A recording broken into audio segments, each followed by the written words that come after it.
ഗായസിന് ഞാൻ ഉണ്ടാക്കാൻ പോകുന്നൊരു ഷാള് വെട്ടിയിട്ട് എൻ്റെ മോക്കൊരെടുപ്പ് ഇതൊക്കെയാണ്. പക്ഷേ വളരെ സിമ്പിളാണ്. നമ്മൾ വിചാരിച്ചാൽ നടക്കാത്ത കാര്യങ്ങളായിട്ടൊന്നും ഇന്ന് തന്നെ ഒന്നുമില്ല എന്തായാലും. അപ്പം നമ്മൾ അതിനായിട്ടൊരു ലൈനിങ്ങിൻ്റെ തുണി എനിക്ക് മുമ്പ് മേടിച്ചിട്ടുണ്ടായിരുന്നു. അതിനെനിക്ക് പ്രത്യേകിച്ച് തുണി എടുക്കേണ്ടി വന്നില്ല.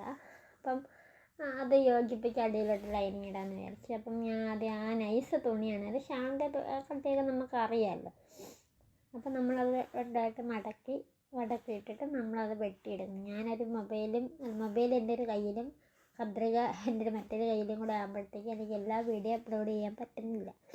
ഇതിൻ്റെ മാക്സിമം ഞാൻ എടുക്കുന്നുണ്ട്. അപ്പം നമ്മളതൊന്ന് ഒരു പീസ് നമ്മൾ രണ്ടായിട്ട് മടക്കിയതിന് ശേഷം നമ്മൾ ആ നെക്ക്, അതായത് കഴുത്തിൻ്റെ ഭാഗത്ത് വരുമ്പോഴത്തേക്കും ഒരു സൂചി ഉണ്ടെന്ന് അവിടെ താക്കിയതിന് ശേഷം നമ്മൾ ഒരു വേറെ അളവ് തുണിയെടുത്ത്, അതായത് നമ്മളൊരു ഉടുപ്പിൻ്റെ അളവ് തുണിയെടുത്ത് അത് നമ്മൾ മാർക്ക് ചെയ്യണം.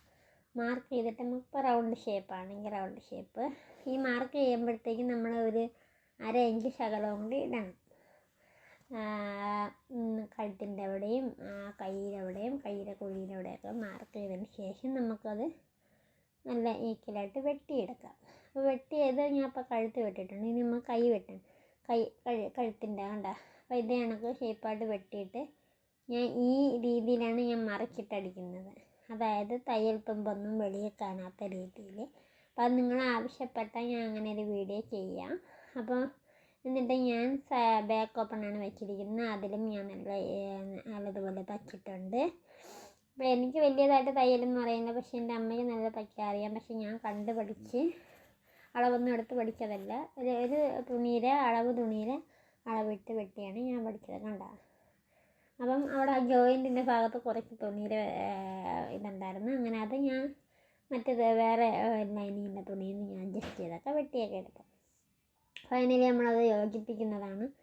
അപ്പം ഇതിപ്പോൾ ഞാൻ എൻ്റെ മോളെ വിളിക്കണം. മോള് സ്കൂളിലോട്ട് വന്നപ്പോൾ മോളെ കൊണ്ടാണ് വീഡിയോ എടുപ്പിക്കുന്നത്. അപ്പോൾ എനിക്ക് അത് ഇത്തിരി പോലും ക്ലിയറായിട്ട് കിട്ടിയിട്ടുണ്ട്. അപ്പോഴും ഇത് ഞാൻ നല്ലതുപോലെ ഫൈനലി തയ്ച്ച് ഇടുന്നത് എനിക്ക് കാണാം. എന്നിട്ട് ഞാൻ എൻ്റെ വർക്കൊക്കെ ത്രെഡ് വർക്ക് എല്ലാം ചെയ്തിട്ടുണ്ട്. അപ്പോൾ അതിൻ്റെ ഒരു ഫോട്ടോയും കൂടെ ഞാൻ അതിൻ്റെ അകത്ത് ആഡ് ചെയ്യാം. അപ്പം നിങ്ങൾക്ക് കാണുമ്പോൾ അറിയാമല്ലോ. അപ്പം ഡീറ്റെയിൽസ് ആയിട്ട് വീഡിയോ വേണമെന്നുണ്ടെങ്കിൽ ചെയ്ത് കാണിക്കാം. വീഡിയോ എല്ലാവരും ഇഷ്ടപ്പെട്ടാൽ ലൈക്ക് ചെയ്യണം, ഷെയർ ചെയ്യണം, പിന്നെ സപ്പോർട്ടും കൂടി ചെയ്യണം. ഇതാണ് നമ്മുടെ ഫൈനൽ ലുക്ക്. കൈയൊക്കെ ഞാൻ ഇതേ കണക്കത്തെ കൈയാണ് വെച്ചിരിക്കുന്നത്. അപ്പം ഇതിൻ്റെ ഫൈനൽ ലുക്ക് കാണണമെങ്കിൽ ഞാനൊരു ത്രെഡ് വർക്കും കൂടെ ചെയ്തിട്ടുള്ള ഒരു ഫോട്ടോയും കൂടെ ഞാൻ എൻ്റെ അകത്ത് ആഡ് ചെയ്യാം. അപ്പം നിങ്ങൾക്ക് ഇഷ്ടപ്പെട്ടാൽ സപ്പോർട്ടും കൂടെ ഒന്ന് ചെയ്തേക്കണേ.